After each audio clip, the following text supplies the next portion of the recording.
Alright guys, today we are out here early summer. You know, we've been fishing a lot of jig bites so far this year.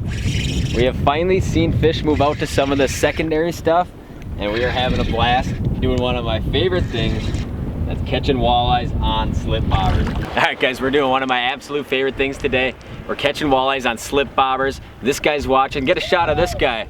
Yeah! Nice walleye! Yeah! Alright guys, today we're out here doing one of my favorite things, slip bobber walleye fishing. You know, we've been waiting all year for this bite. We've been doing a ton of jig fishing, like I said, so far. These fish are finally moving out to the secondary stuff, and we're gonna show you everything you need to know to get on this this early summer transition bite on a lot of these different spots with some slip bobbers. There we go, hook up. Hopefully this is a sign of good things to come. We've been waiting for this bite for about 2 weeks now. Love the leech bite. It's been like a weird transition for a couple weeks. I think this is the correct fish. Yes. Beauty. Clear water, midday walleyes. Nice fish too.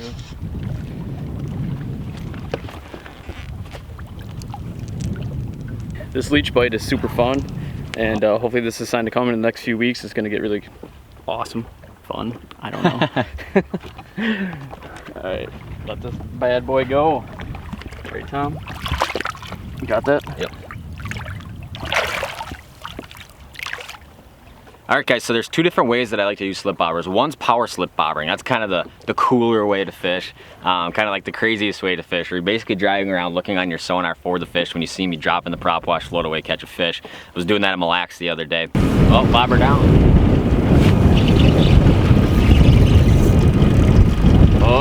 Oh, that is power slip bobbing to a T right there.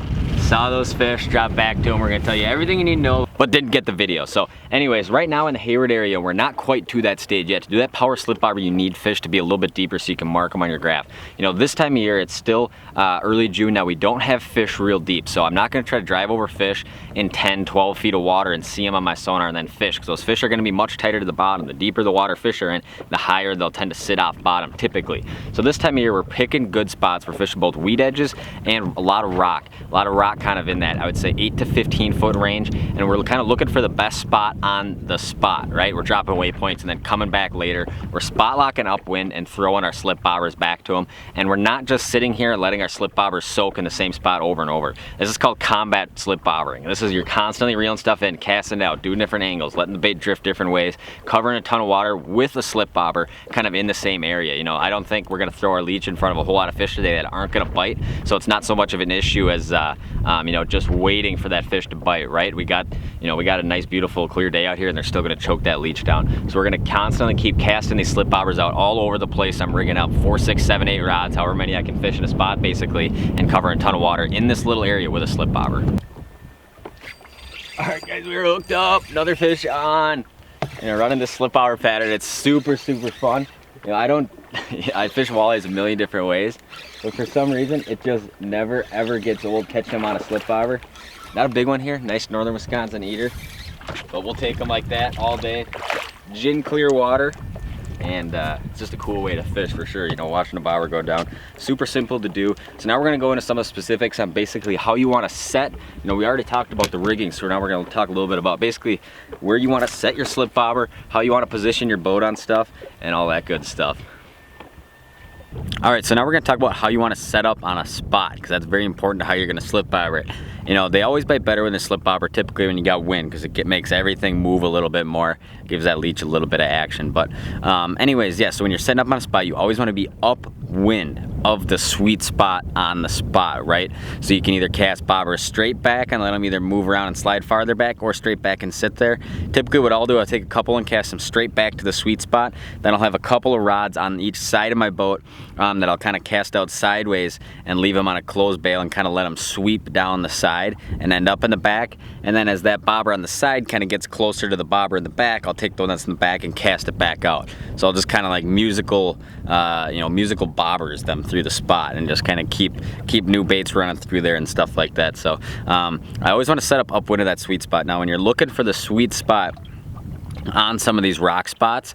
You know, I'm doing a lot of driving around with side imaging. If you see fish on you know, your sonar when you're doing this, great, but a lot of times this time of year you don't, because they're not vertically stacking up, because it's not quite deep enough yet. So I'm looking for sweet spots on a rock spot.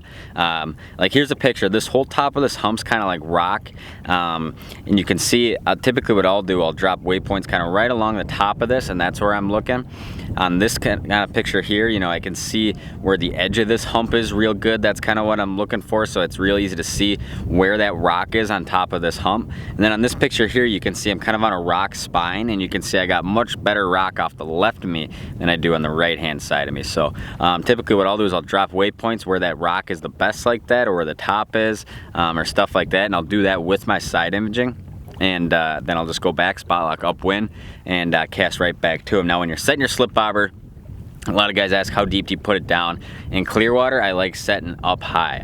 I don't like to be within a foot or 2 feet of the bottom. Typically I want to be 3, 4, sometimes even 5, 6 feet up off bottom. When fish get keyed in on the bugs, which kind of happens simultaneously around this time of year when the leech bite starts getting real good, they get really accustomed to kind of looking at stuff that's just hanging up there high. It's kind of like ice fishing for crappies, where a lot of times the higher your bait is up above those fish, the more excited they get to race up and bite. So you know, I'd say definitely, you know, keep that in mind, and don't be afraid in clear water to set 3, 4, 5 feet above those fish versus trying to, you know, the old school way, drop the death bob down, see it's 13 feet deep, set it at 12.5 feet. You'll get far more bites fishing way up above those fish. There we go, hooked up again. Another walleye. The bite is on. Been waiting for this one. We have been waiting patiently for this one. Good walleye.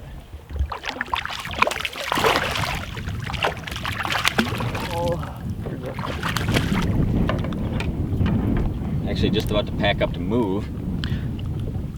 Guys, if you haven't tried slip bobbering, I'd recommend doing it. Now's the time. The next few weeks is going to be really good. Check the pointers in this video on how to do it, set up, and I recommend getting out here. It's great. All right guys, so there's 2 different ways I like to rig my slip bobbers. The bobber always stays the same for the most part. I always run these Thill wobble bobbers. You either want a 1/4 or a 3/8. The best part about these, they have brass grommets on both sides, so that line floats really freely, doesn't nick up your line, anything like that. For a main line, I like to run braid or mono. I'm not really picky on that at all, honestly. If it's your first time doing it, you'll probably have better luck with braid just because you can get the stretch out of it a lot quicker. And then down to a swivel. And then if you're fishing real clear water, I like to run 2, 3, even 4 feet of fluorocarbon. This is like 10 or 8 to 12 pound fluorocarbon. You're not gonna have an issue there too much. When I'm power slip bobbering or fishing in big wind, I like to run that Northland Fireball jig or some kind of live bait jig like that, because it's just more weight. It gets that stuff down there a little quicker. Kind of like this slider weight here. I always put that 1/8 ounce. When I'm fishing real deep power slip bobbering in big wind, I might go to like a 1/4 ounce there. But I like that weight to suck it down real fast. I don't want to be using split shots because that pinches on the line. It gets tangled too much when you're casting out all the time. The bait's floating. So when I'm power slip bobbering, or most of the time, I'd say I use this Northland Fireball jig. If it's real flat or I got real finicky fish, I'll go down to just an octopus hook and let that bait float through there a little bit more. I'm not even sure what size this is, but just it's probably like a 6 or an 8, probably somewhere in there. You're gonna be all right. That part's not really too important, but the important part about a bear hook is that it's much more realistic. You don't have the other jig on there, even though I fish that jig a lot more because I like the speed. When things do get finicky, it's good to go with just a natural hook. In general, I have a couple of each rigged up in my boat.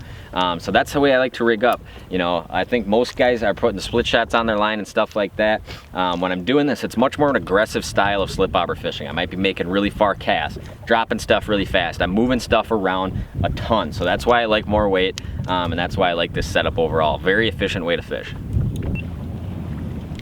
Oh, hooked up. Gosh, that feels so good. It feels like a nice fish, Tom. Another nice walleye. Just a beautiful day today. 82 degrees. We might actually jump in the water after this. Summer is here. We'll throw the chesty on so you guys can see what that looks like. It's a good fish. Another nice walleye. Gin clear water. Look at that thing down there. That's just as cool as it gets. All right, guys, go to Tom Boley Fishing. Make sure you subscribe, follow. We got a ton more content coming this summer.